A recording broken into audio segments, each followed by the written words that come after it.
महादेव, मेरी प्रसन्न बुद्धि से प्रसन्नता पूर्वक हे महादेव आपके चरणों में प्रेम समर्पित करते हुए आपका वांगमय स्वरूप शिव महाप्रण भगवान को मैं प्रणाम करता हूं। ऐसा सुंदर भाव प्रकट किया।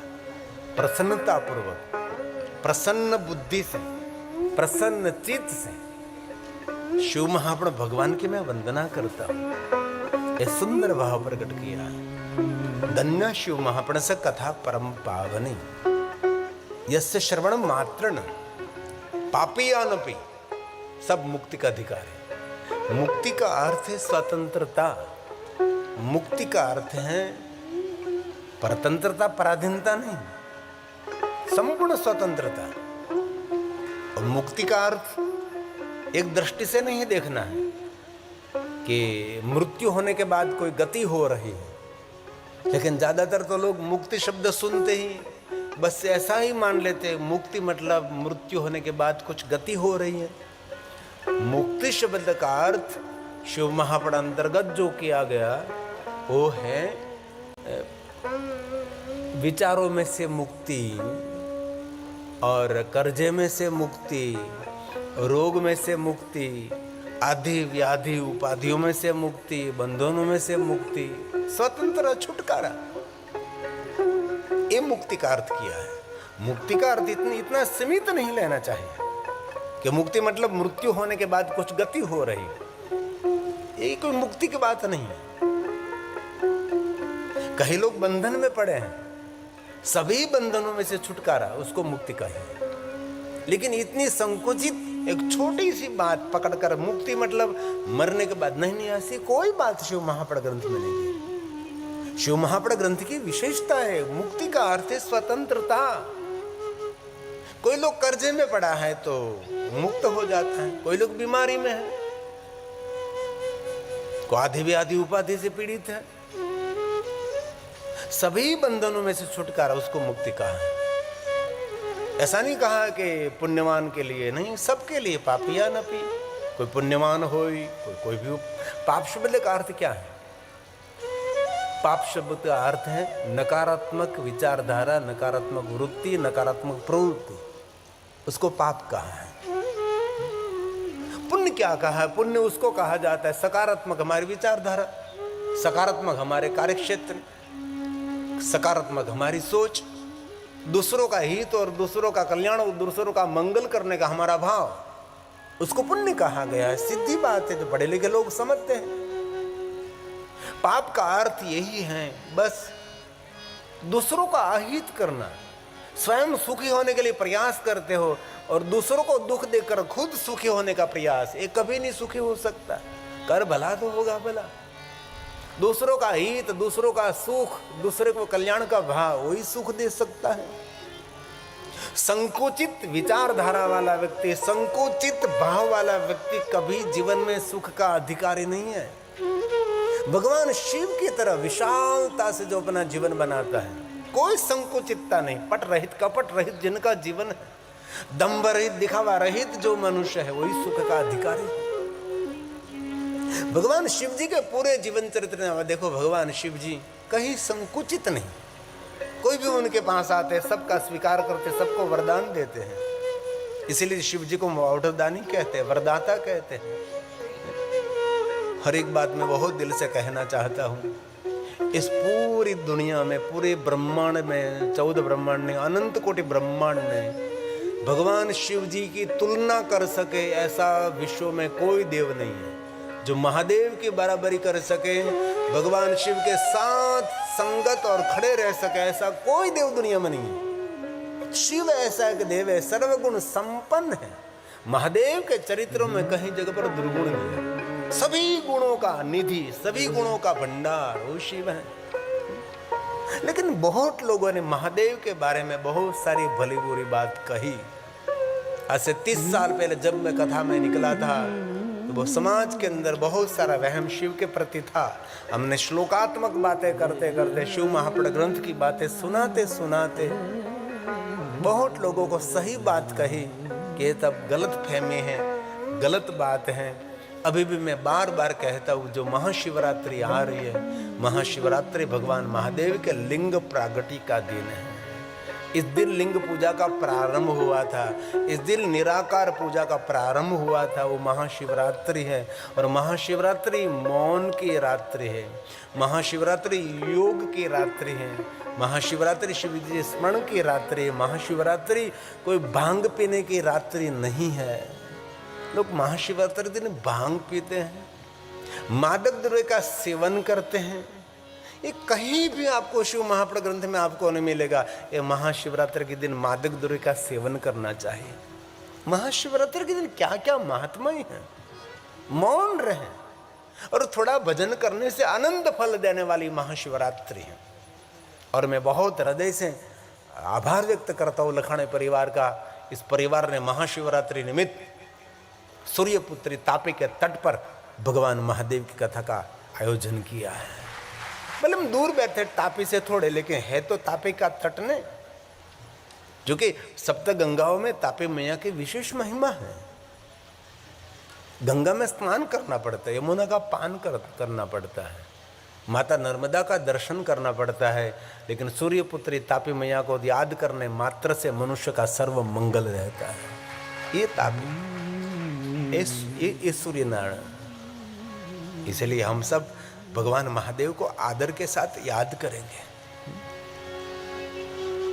30 साल पहले जब मैं कथा में निकला था, क्या वातावरण था, क्या दुनिया थी। और मैं गौरव करता हूँ, आज मैं 803वीं कथा प्रारंभ कर रहा हूँ। एक कथा 9 दिन की होती है, कर्म बढ़ने में बहुत समय लग जाता है, तब एक कथा का कर्म बनता है। तो आइए एक सुंदर भजन सुना दूँ आपको महाशिवरात्रि का। ये महाशिवरात्रि की क्या महिमा है।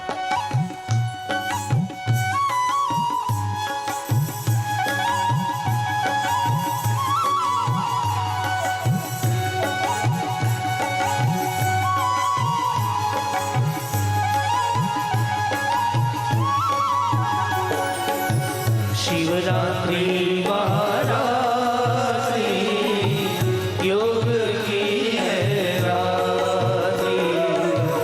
शिवरात्रि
योग की है रात्रि,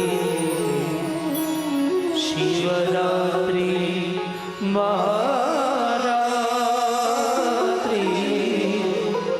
योग की है रात्रि। तो महाशिवरात्रि निमित्त दिव्य और भव्य शिव महापड़ कथा का आयोजन हुआ है।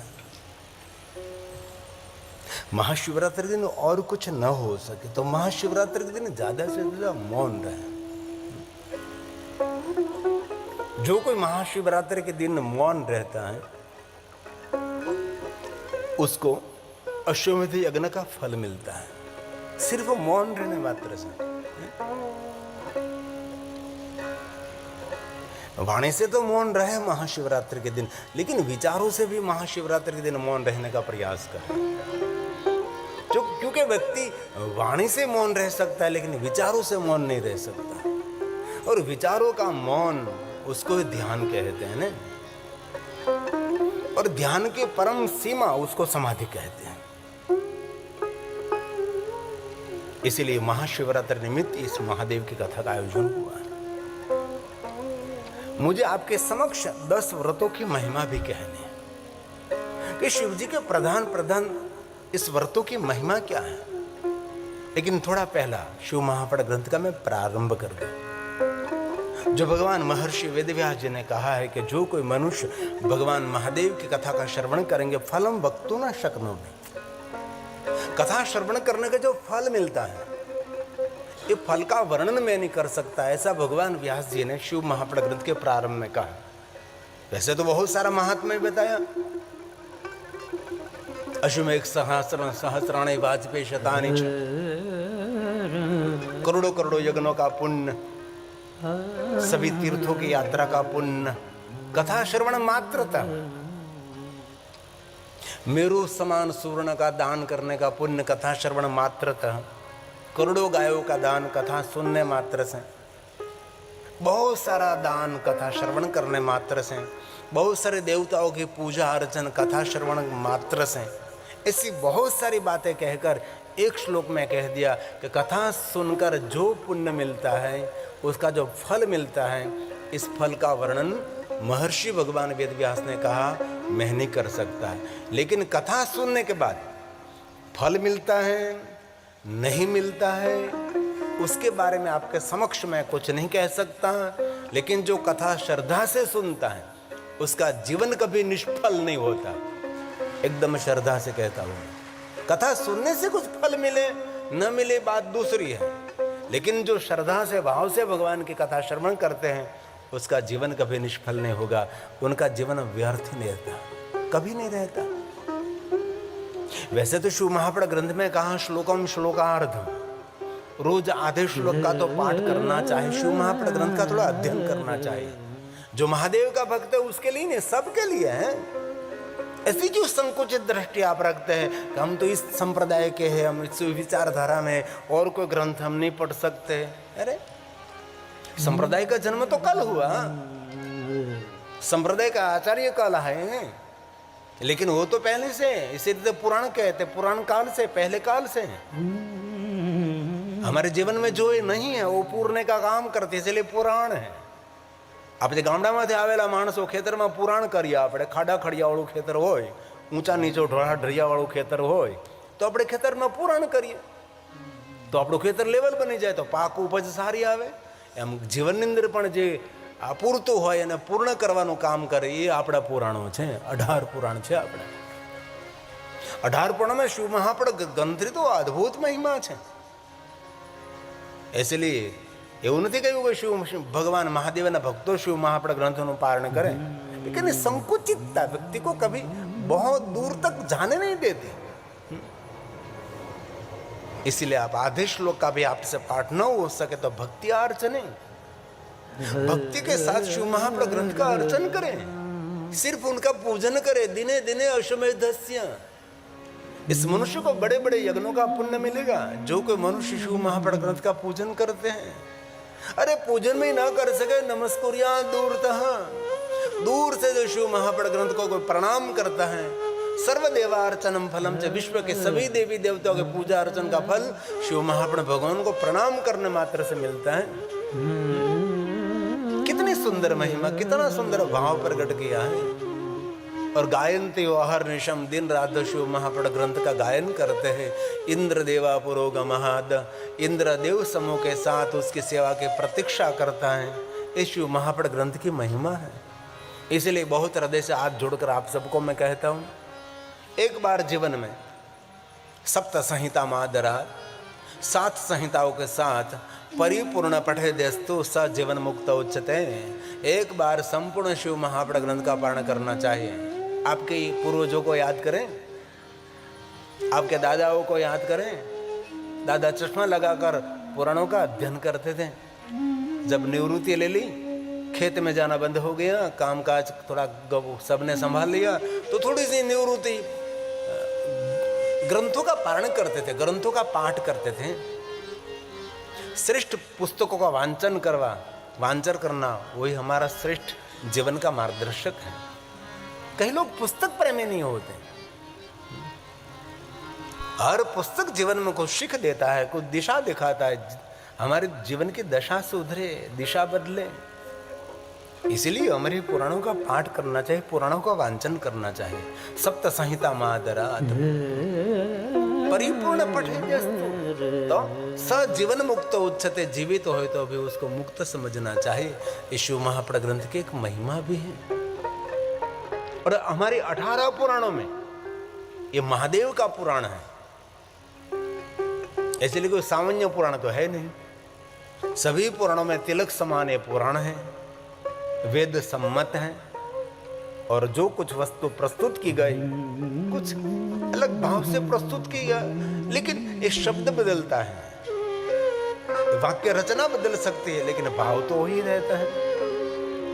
इसलिए जो कोई मनुष्य शिव महापुरुष ग्रंथ का अध्ययन करता है, वांचन करता है, पाठ करता है, श्रवण करते हैं, उनके लिए कहा उसकी गति नहीं परम गति। परम गति मतलब सुख, चिंता मुक्त जीवन। परम गति मतलब आंख बंद होने के बाद कोई गति हो रही, उसकी बात तो छोड़ दीजिए। किसी की मृत्यु हुई, उसका कोई संदेश नहीं है, हम सभी जानते हैं। इसलिए जो कुछ हम अनुभूति कर रहे हैं, अनुभव कर रहे हैं, एहसास कर रहे हैं, सब कुछ जीवित है। इसलिए मरने के बाद मुक्ति की बात छोड़िए एक बाजू, जीवित हम मुक्त हो जाए। बहुत सारे बंधनों में हम लोग पड़े हैं, इस बंधनों में से मुक्त करने वाला महादेव है। इसलिए सभी ग्रंथों में श्रेष्ठ कोई ग्रंथ शिव महापुराण है। जरूर भागवत महापुराण है, लेकिन शिव महापुराण तुम्हारे 18 ग्रंथों में श्रेष्ठ है। उसके बराबरी को ग्रंथ भी नहीं कर सकता। और शिव की तो श्रेष्ठता है ही। और मैं जो आपके समक्ष महादेव के बारे में कहूंगा वह अकाट्य है, कोई काट नहीं सकता, उसकी कोई निंदा नहीं कर सकता। विश्व के सभी देवी देवताओं ने महादेव की सेवा की, महादेव की पूजा की। और एक तो कथा मुझे बताओ कि भगवान महादेव ने किसी की सेवा की, किसी की पूजा की? कहीं नहीं। विश्व के कोई भी देवताओं की कथा देखो, ब्रह्मा जी की कथा हो तो ब्रह्मा भगवान शिव की उपासना करते हैं। श्री हरि भगवान विष्णु की महिमा देखो, शिव की उपासना करते हैं। विश्व में जितनी देवी, सभी देवी भगवान शिव की उपासना करते हैं। दूर जाने की क्या जरूरत है? भगवान राम जी के चरित्र को देखें तो राम जी महादेव की उपासना करते हैं। और बहुत दूर जाने की जरूर नहीं, द्वारकाधीश भगवान कृष्ण जी को देखें, भगवान कृष्ण जी महादेव की उपासना में रत रहते हैं। मूल में शिव रहता है। और जिनके पास शिव नहीं है वो जीवित होते हुए भी शब के शब समान है, अमृत है, ये मरा हुआ है। और बहुत दिल से एक बात मैं कहना चाहता हूँ, विश्व के कोई भी देवी देवताओं की उपासना आप करो, इनमें हमारा कोई विरोध नहीं है। लेकिन सभी देवी देवताओं की उपासना का फल, सभी देवी देवताओं की पूजा अर्चना का फल महादेव की साधना करने के बिना कभी नहीं मिल सकता। कि शिव मूल है। वृक्ष के पर्ण को सुरक्षित रखना है तो मूल में जल अर्पण करना ही पड़ेगा। कोई पर्ण को पानी पिलाते रहो तो कोई कभी वृक्ष जीवित नहीं रहता। कोई डाली को पानी पिलाते रहो तो कोई वृक्ष जीवित नहीं रहता। लेकिन कोई पर्ण को पानी नहीं पिलाओ, कोई डाली को पानी नहीं पिलाओ, लेकिन वृक्ष के मूल में आप जल अर्पण कर दीजिए, तो डाली और पत्ते सब जीवित रहते हैं। अरे डाली पत्ते तो जीवित रहते हैं, सुंदर फूल भी खिलते हैं और जीवन में सुख देने वाले फल भी मिलते हैं। वो शिव हमारा है, वो महादेव है। इसलिए शिव महाप्रणम तिलकम खलु सत पुराणम, ये सत्य से भरा हुआ ग्रंथ है, ये पवित्रता देने वाला ग्रंथ है, ये पुण्य देने वाला ग्रंथ है, कोई सामान्य ग्रंथ नहीं है। आज से 30 साल पहले जब मैं कथा गाने के लिए निकला था शिव महाप्रण लेकर, तब तो कोई कथा का आयोजक भी नहीं मिलते थे। शिव महाप्रण कथा का आयोजन करने वाले कोई पुण्यवान नहीं मिलते थे। मैं बहुत सराहना करता हूँ, बहुत हृदय से मैं प्रणाम करता हूँ कि 30 साल बीतने के बाद लखानी परिवार जैसे सज्जन और पुण्यवान लोग आज भव्य शिव महाप्रण कथा का आयोजन कर रहे हैं। बहुत समय के बाद, आज तो पहला दिन है, लेकिन मैं दिल से कहता हूँ 9 दिन लगातार आप सुनोगे, आपको बहुत कुछ मिलेगा, बहुत कुछ मिलेगा। और जो मिला है आपके हृदय रूपी तिजोरी के अंदर आप बहुत संग्रह करके उसको रख दीजिए। जीवन का मूल्यवान और रतन होगा, ये जीवन की मूल्यवान पूंजी रहेगी। और कथा कोई वार्ता नहीं है, कथा एक व्रत है। जो शिव जी के 10 व्रतों में कथा भी एक श्रेष्ठ व्रत है।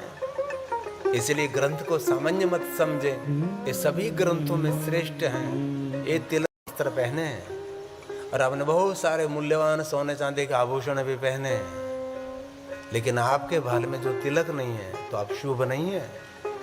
ये तिलक से हमारा शुभ है, तिलक से हमारा मंगल है।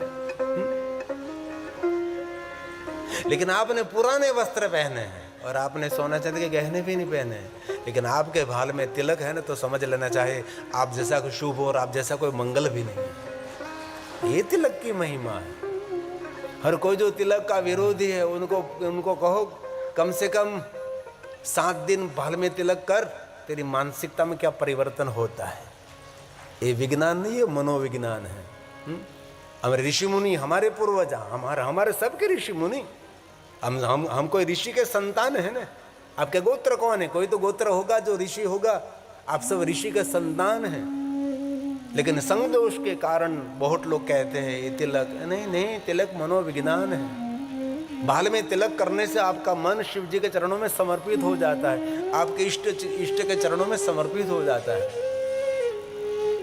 इसीलिए तिलक करना चाहिए। ऐसा नहीं कहता त्रिपुंड करो तो बड़ा भाग्य है। और शिव महाप्रण ग्रंथ में कहा है कि जिनके भाल में त्रिपुंड रहता है ना, उसको तो विश्व के देवताओं भी प्रणाम करते हैं। ये महिमा शिव महाप्रण ग्रंथ के। और सभी देवताओं ने कहा भी है कि जो हे महादेव जी हमारे भक्त है उन पर हम कृपा करते हैं, लेकिन आपका भक्त है उसको तो हम प्रणाम करते हैं। आपके भक्तों पर हम अमृत की बारिश करते हैं। ये शिव भक्तों की महिमा है। आपको शर्म क्यों लगती है भाल में तिलक करने की? क्यों नहीं करते आप? कुमकुम की बिंदी करिए, चंदन की बिंदी करिए, भस्म की बिंदी करिए। तिलक हमारा शुभ है, तिलक हमारा मंगल है। गैर हिंदुओं को कोई शर्म नहीं आती। वो लोग दाढ़ी रखते, मूछ नहीं रखते, तो कैसे लगते हैं लोग? उनको ये बात की शर्म नहीं, और हमारा को एक तिलक करने में शर्म लगती है। ये सब छोड़ दीजिए, हमारी संस्कृति का जतन करें। हमें ऋषि मुनि की परंपरा का जतन करेंगे हम लोग। इसीलिए तिलक की बहुत बड़ी महिमा है। हमारी बहुत सारी कथाओं में तो हम व्यवस्था कर देते हैं कि कथा सुनने के लिए कोई भी आते हैं, 2-3 लड़के 2-3 बहनों को रख देते हैं। प्रवेश करते ही उसके भाल में हम भस्म का तिलक लगा देते हैं। ये परिचय है हमारा। ये मानसिकता स्थिर रहती है। गुजराती में कहूं, माथुं दुखતું હોય તો બામ લગાડવું પડે કે નહીં ભાઈ? તો પાપથી જીવન દુખતું હોય ને તો ભાલમાં તિલક કરવું જ પડે, તો પાપના દુઃખ મટે। તિલક એ મંગલ છે, તિલક એ શુભ છે, તિલક એ સકારાત્મક વિચાર આપે છે, સકારાત્મક વૃત્તિ બનાવે છે।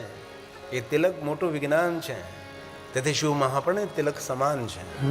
શૈવમ પુરાણ તિલકં ખલુ સત્પુરાણમ। ये शिव महाप्रण ग्रंथ के लिए कहा। वेदांत वेद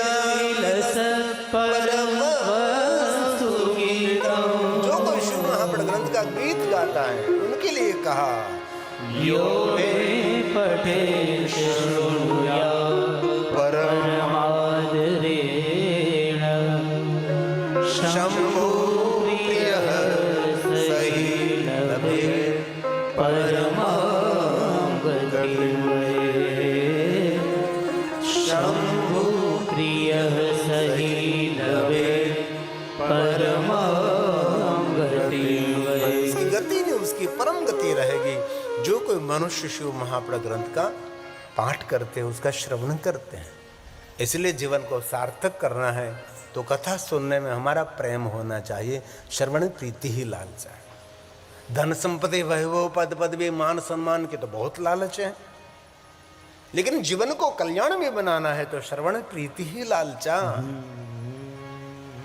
और मैं बहुत दिल से आपके समक्ष कहना चाहता हूं, मैं जो कुछ आपको कहूंगा सर्व सिद्धांत निष्पन्नम, कोई सी कल्पित बात, कोई बनी बनाई बात, आपको भ्रमित करने वाली, आपके विचारों को खंडित करने वाली बात मैं आपके समक्ष नहीं कहूँगा। ऐसी बात आपको मैं कहने का प्रयास करूँगा जो शिव महापुराण सम्मत है, जो ऋषि मुनियों ने कही है, तो ज्ञान और विज्ञान और मनोविज्ञान सम्मत है। ऐसी बात मैं कहने का प्रयास करूँगा। इसलिए भगवान की कथा आदर के साथ श्रवण करें। सदा सेव्या सदा सेव्या सदा सेव्या विशेषतः इत शिव पुराण से कथा परम पावनी। और एक बात कहूं, देव और महादेव की कथा में थोड़ा सा ऋषि मुनियों ने भेद बता दिया। देवताओं की कथा और महादेव की कथा